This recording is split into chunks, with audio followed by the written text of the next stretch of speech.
Guys, welcome back to my channel. If you guys don't know me, if you've never been here before, my name's Jen. I'm an esthetician, and on this channel I talk about skincare, makeup, and whatever the fuck I want, really. Whatever the fuck you want. Actually, today we are going to be talking about the questions I got on my Instagram. I did like a Q&A. I asked you guys, ask me questions, ask away. I'm going to film a YouTube video, and that's what I'm doing today. I am going to be doing, what's it called? Vlogmas? Are we doing, is there going to be a Vlogmas this year? I don't know. I'm going to do Vlogmas because it inspires me to post every day, and I need some inspiration in my life. I just haven't really been into YouTube that much. I've been so busy this whole year with like working on my business and shit that like YouTube has like fallen by the wayside, and I just want to, you know, revive it. So I like making myself, like giving myself a little bit of a challenge, you know, that really helps me to get inspired. If I like set a goal for myself that seems unreasonable, like posting once a day, I post like once every 2 weeks now, and that's like challenging for me. So like posting every day is like, bitch, are you insane? And I love that feeling. I love being like, bitch, are you insane? And then actually doing it, you know, that motivates me. So I'm going to get some Vaseline, then we're going to hop into this. I am definitely going to do a couple different parts to this Q&A because I do want to answer as many questions as possible, and you guys asked a ton. So this will be part one, and plus I just posted this a couple hours ago, and since I'm doing Vlogmas, I want to accumulate videos anyways. So I will take all these questions and I'll try to answer almost all of them, and I'll just break the video into like 4 parts or something, you know. So this will be part one. By the way, I've been trying a different Starbucks drink like every single time I go to Starbucks, which I never used to be like that. But this is the chestnut praline one. This one's okay. I liked the peppermint mocha. I got that one the other day. I think that one I preferred, definitely. But one I've been loving is the matcha latte with almond milk. So it's like not as sweet. It's so good. Something about their matcha is insane. Okay, I am going through you guys' questions right now, and you guys are so cute, first of all. And I'm just trying to figure out what to answer because, oh my god, there's so many. I don't want this video to be like an eternity. Let's start at the bottom.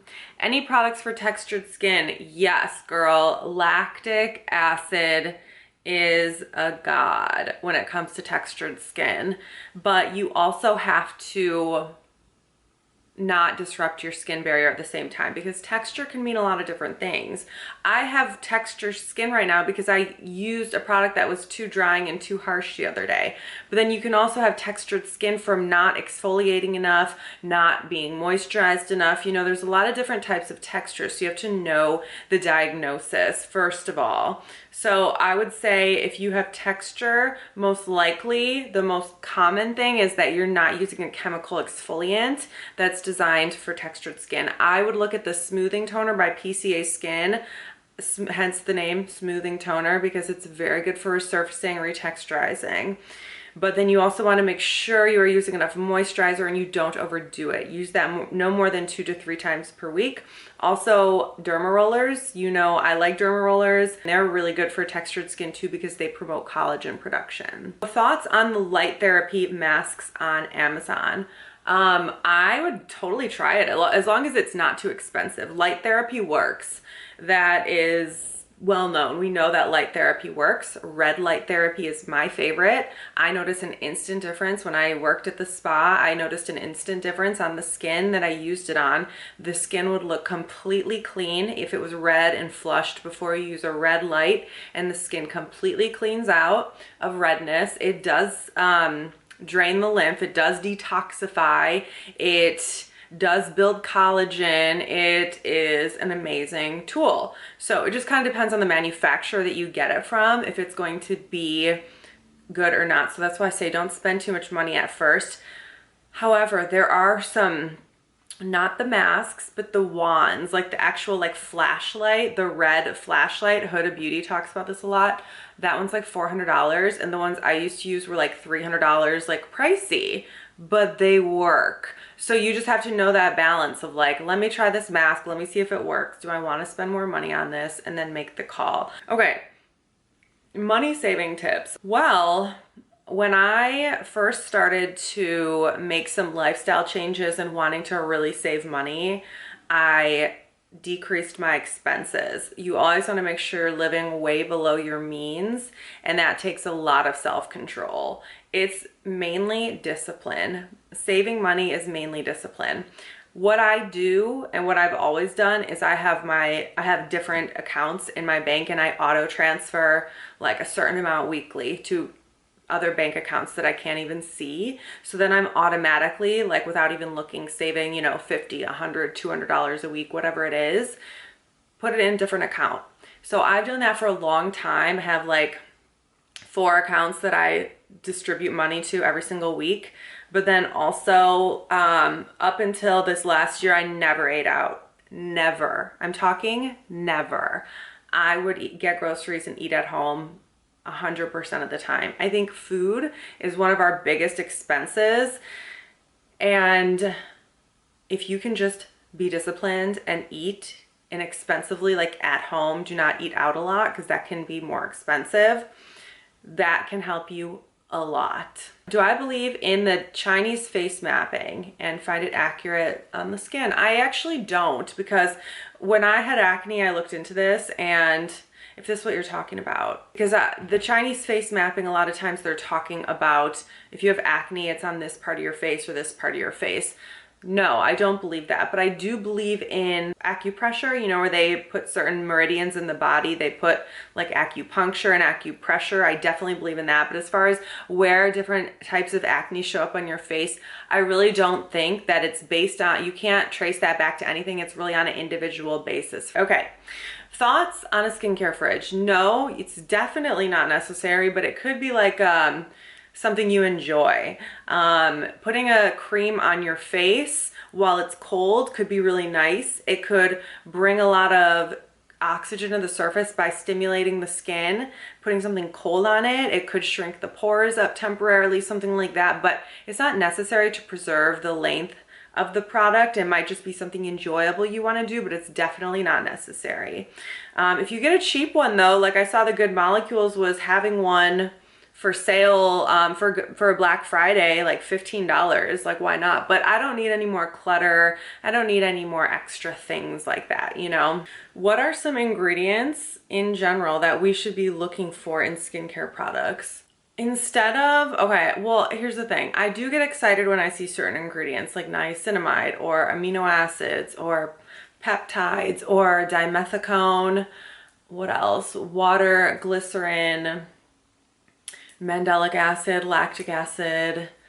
I look for what's not in there, and then I get excited if they do have those other ingredients in there as well. But in order just to simplify that question and simplify your skincare search, look for what's not in there. Look for essential oils, look for extracts, look for fragrance / parfum. But those are the main things that you need to look for. And then dyes, red dye, caramel, because most of the time, as long as you get ingredients that as long as you find formulas that are non-irritating, you can start experimenting with skincare. It's a journey. You have to try things. You have to invest in things. You're going to learn what you like and don't like. But I love hyaluronic acid. I love all the ingredients I mentioned, but I'm more looking for what's in there that I don't want, you know? Hopefully that helps. Okay, what is one skincare product you refuse to live without? Toner, night cream, serums, etc. Oh my God. Well, Vaseline for sure, but that's boring. So what's one skincare product I refuse to live without?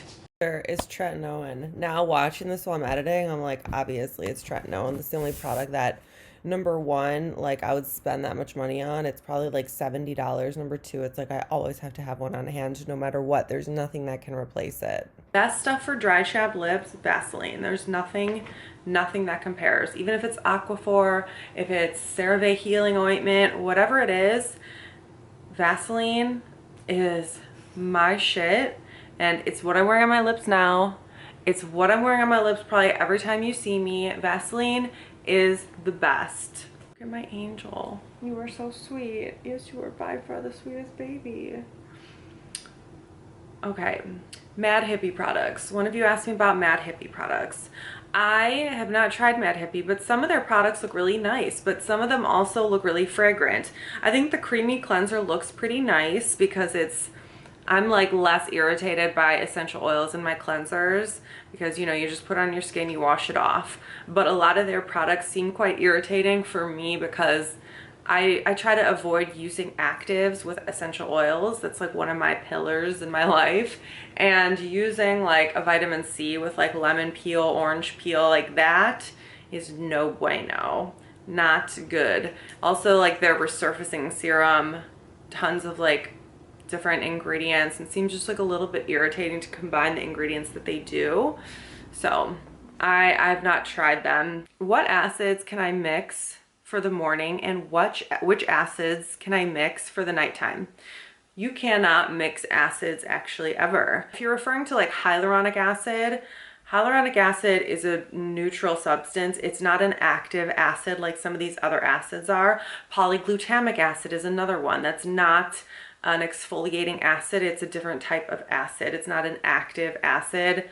So what I would recommend is use your vitamin C in the morning always. This is what I always say. Use your vitamin C in the morning, and then you never have to worry about that segment of your active ingredients, your active formulas. Always use your vitamin C in the morning. Always use your retinol at night, and then add in an exfoliating acid at night and just rotate your days. One night use retinol, one night use acid. And once you build up your tolerance, you can even use your retinol and your acid in the same day, but that is only after you build up your tolerance. And if you're not super sensitive, I personally don't even do that, but I've seen like doctors do it. I've seen people do it. So I know it's possible and it's okay. It's just, you have to figure out your own tolerance. So I would not mix any acids. When using prescription grade Retin-A, what is the best way to apply after cleansing, and what moisturizers? I feel like I didn't answer this like the way that you were asking. You want to apply tretinoin to clean skin. It's recommended you take a pea-size amount. So you just take a pea-size amount on your finger and then take a little bit and put dots. I like to put dots all over my face because that helps go a long way, and it helps you evenly distribute it. And then massage it in. You definitely want to avoid the eye area. I do put it on my lips, but I have a lot of dry lips. But if you have irritated lips or eyes, you can put Vaseline on before you put tretinoin there because that'll block the tretinoin from coming in. And then after that, you just want to do that on dry skin. After that, you want to put your moisturizer right on top. You don't want to layer any other creams or serums on top of that other than your moisturizer, because you're going to get it wet and disrupt it and move it around or whatever. You just want it to sit in one place and seal it in so it penetrates really well. So if you have any serums like the peptide serum or the niacinamide serum, you want to put those on first. Obviously, you don't want to use like a glycolic or lactic serum or anything like that with this. So just use gentle serums, and you would put them on first, wait till your skin is dry, and then apply it the way that I showed you. I'm using Retin-A, the only serums I use typically are like my niacinamide or my peptides, something that's not active, something that's just restorative, repairing, and I apply those first after I cleanse, and then I put my Retin-A on top. I wait until those are absorbed though, and then I put the Retin-A on. I try to avoid putting Retin-A on wet skin because, as you guys know, it enhances penetration when you put it on wet skin.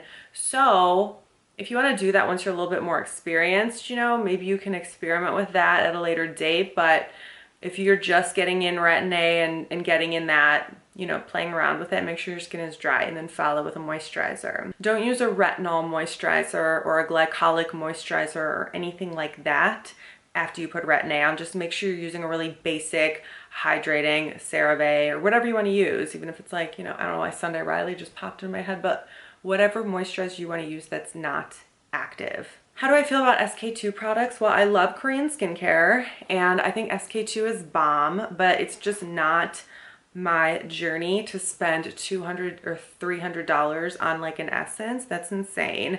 But I can tell you it works. But there's dupes out there that actually work really well, close to as well, that have galactomyces in them, just like the SK2 does. I feel like they're probably expensive, but I also feel like there's people that probably love them and swear by them. That's just not aligned with my core ideology. But one day when I'm feeling bougie, I might buy that essence because I do see a difference when I use it. Okay, how to eliminate blackheads and whiteheads. I use Bauer pore strips, but they keep coming back. They will always come back, unfortunately. There's a couple things you can do. You can get a skin scraper, like the one I showed it in a TikTok video a while back.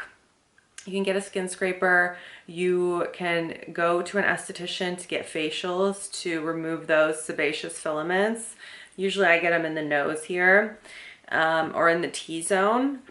Also, you can take a salicylic acid toner or product and apply it just in those areas. If there are blackheads and whiteheads in certain areas of your skin, then you may be, like when I used to work in an office, I would touch my phone here and I would have like a lot of blackheads here or something. Like there may be a reason. If it's not like just the ones on your nose that I'm thinking that you're talking about, it may be a reason. Like, are you touching your face in that area? Is your toothpaste coming in this area? It's another area where a lot of people get blackheads. And it's from touching their chin, from being on the phone, from their toothpaste, from their food and things like that. Sometimes they're directly correlated to your habits. So kind of pay attention to what you're doing. Okay. Can I talk about my lip injections?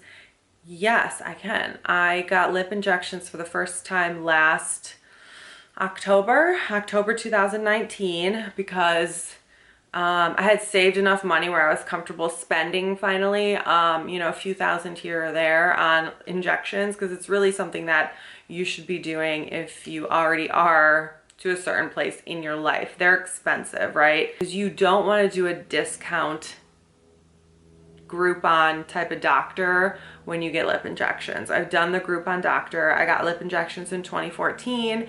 I got them for like $300 or $500. He did Restylane. They were horrible. My lips were bumpy. They were huge. They were disgusting. It's not just about the substance they use, it's about the technique they use. And you have to go to a good doctor who charges more sometimes, although that's not always like the deciding factor if they're good or not. But you have to not worry about expense being a thing. The first time we did them, we did Juvederm Ultra. He chose that because it's more of a, it takes up space. That is the thin filler that takes up space. So in order to create volume, the first time I got my lips done, he put Juvederm Ultra in order to take up space. But then the second time I went, which was in February, we did Restylane Refine, which is the thinnest. It's like the thinnest, one of the thinnest substance. And just to tweak out, like smooth out the fine lines and tweak like the shape of it a little bit. And Restylane Refine, like depending on the substance you get, is what I'm trying to say, is gonna be like the different type of result you're gonna get. It really is an art. It's not just like you just put it in and it's just always going to work. It's like you have to know what tools to use, what substance to use, what angle to go at. Do you go from up here? Do you go from over here? You know, like what shape do you want? Because where you place the filler is where your shape's gonna be. Well, does the doctor have good taste? Does he have a good aesthetic eye? Does he understand symmetry? You know, things like this. These are things you want to look for. Always find a doctor that you've already seen the results, or look at the reviews. You need to see his work.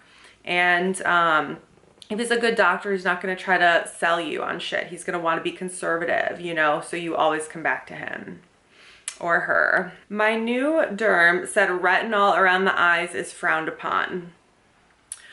Well, I think what she's talking about is tretinoin, prescription tretinoin, and she would be right. It's contraindicated. The skin around the eye is very thin, but if you know what you're doing, you know, like I follow a dermatologist who puts a moisturizer around his eye and then puts tretinoin around his eye. So he puts it on top so it like lessens the blow, which is genius. But as a beginner, I would say, you know, like, don't use Retin-A around your eyes, use retinol. And you've got to know the difference between the two. Retinol is what you buy in the pharmacy over the counter, and there are eye creams that are specifically formulated for the eye area. That's what I'm using now. I'm using the Neutrogena Retinol eye cream. I'm also using Aven. So these eye creams are specifically formulated for the eye area. So I would bet she was talking about tretinoin, not retinol. Purging big time on week 4 of Different. I want to push through, but it's so hard. Do I keep on? That would depend on a few different things. Are you using Different for anti-aging or acne would be my first question, because if you're using Different to clear your acne, then you may experience more purging. If you're using it for anti-aging and you're breaking out, I say stop. Purging, like definition, textbook purging should not occur for more than a couple weeks. So if you're going on week 4 of Different and you're trying to heal your acne and you're purging, it's really a case-by-case basis. But you are going to know what's best for your skin.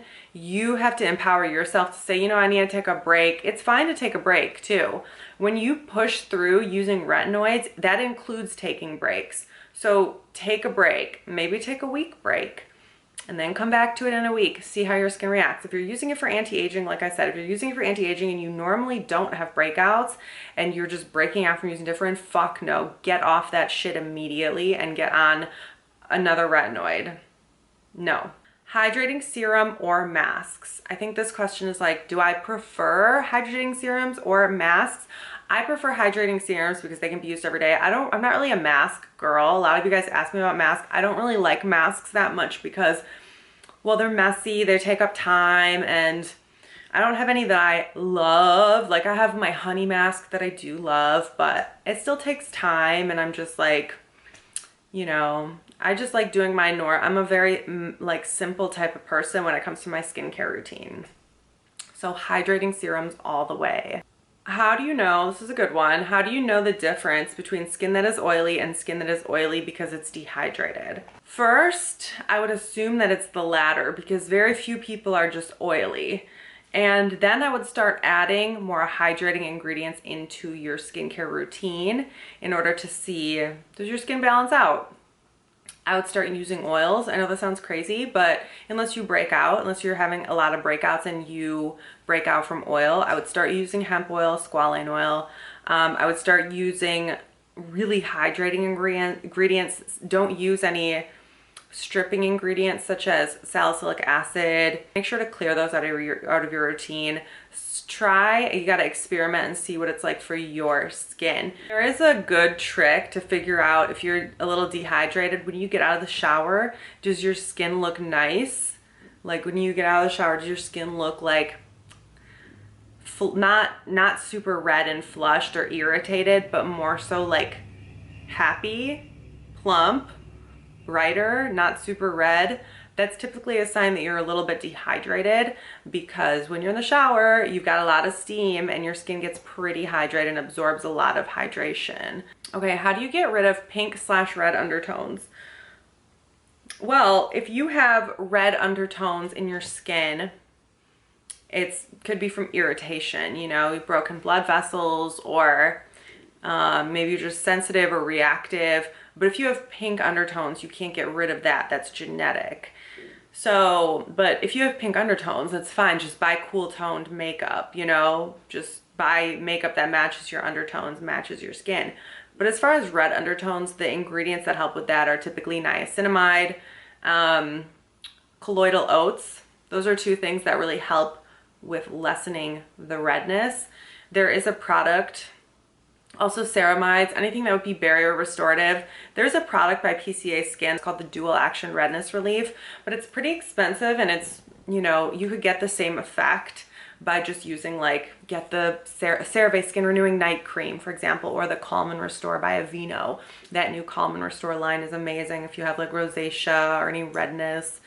And then just combine that with a niacinamide serum. Mine's only available on Amazon right now. It's sold out on my website right now. Something like that, anything with niacinamide, barrier boosting and calming, any of those ingredients will help. But also you can get a product like the Nano Blur by Indeed Labs, has like a green cream that will neutralize the redness in your skin if you want like a cosmetic effect, or the Dr. Jart color correcting cream, but that is, you know, has a lot of essential oils, so if you're irritated or sensitive, it may irritate you. But you could cosmetically take care of it that way. Do I apply products on wet skin or dry skin? Well, apply products on wet skin when you can, but there are some products where I advise just putting on dry skin at first. Glycolic acid, any sort of lactic acid serum, retinol, retin A. You want to put all these products on dry skin because when your skin is wet, it enhances penetration. So that's great if you're using like a vitamin C serum that's not like crazy aggressive and you're not super sensitive, or if you're using like a hyaluronic acid or peptides or anything like that. Putting them on wet skin enhances absorption, so they penetrate really deeply and they're going to be really effective. It's like I tend to put products on wet skin earlier in the day, but then in the evening I put my products on dry skin. For example, in the morning, I put my vitamin C and my hyaluronic acid and my peptides and my niacinamide all on wet skin, not all at once. I put them all on wet skin, but in the evening I'll do, you know, like usually like either a toner because I'm taking off makeup, or, you know, whatever, I want to make sure all the makeup's off my skin, or I'm using a chemical exfoliant toner. So in that case, my skin is dry after that for the most part, or it's like slightly damp. And then I follow with my serums, my treatments and things like that. So it's really a case-by-case basis. So this is going to be part one. I am going to end part one right here because a bitch needs to eat. And I also want to film another video today. Maybe I'll film part two, or I don't know what else I'll film. But I hope this was helpful, you guys, and I hope you guys enjoyed this. Don't forget to subscribe if you're not subscribed. I see you. I can see you. If you're watching me and you're not subscribed, I have a list. I have a list and I'm coming for you. Make sure you're also following my Instagram, my Twitter, my TikTok, and that's it. I also have a podcast on iTunes that I talk shit mainly about business and politics. It's basically just me talking shit. So if you guys are interested in that, it's called Jenny Talks. It's on iTunes. I don't really talk about skincare at all. I talk about the business side of things, in politics definitely. So you guys might hate me because I have a lot of controversial views. But I think that's it for now, and I'll see you guys in my next video. Bye.